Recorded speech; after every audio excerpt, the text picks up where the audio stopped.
Hey everyone, this is Tim from Your 6 Tech. Today in this video, I'm going to show you how to browse videos or photos from a USB device on your LG TV.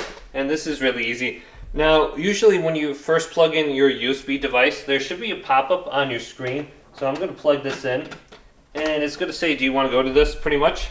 Do you want to browse the files from this? Let's just go to yes. So this will open up the media gallery here, or the media player. And you can see everything on my Ultra.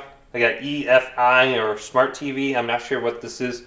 I think I had Linux installed on this, and I was installing it on different laptops and stuff. So if you accidentally click no, you can just unplug it and replug it back in. But if we go to the app bar right here, we want to go on over to the media player, and it looks like it's right here.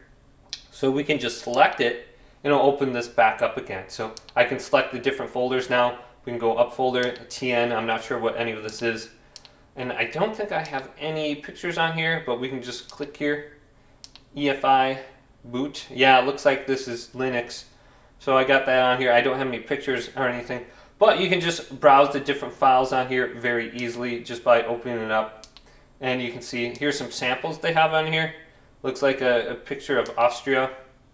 So we can just view this and then press play if we want to play it as a video or a slideshow, I believe. So yeah, that's a beautiful picture. Let's see if we got any more options down here. Looks like we can scroll through this a little bit quicker and go to the next one.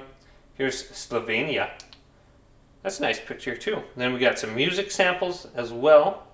So we're gonna check that out. But yep, it should be working quite well. Then we can go up to options in the top right and select this, and we can view as a thumbnail or list, a selection play. Select the content you want to play, photos or music, etc. So yeah, otherwise you can search. You have an option to search for something. Maybe you got the name of the file you're looking for. You can try searching for it. But hopefully this video did indeed help you out. If it did, leave it a big thumbs up. And subscribe to my channel down below for more tech videos coming up next on Your 6 Tech.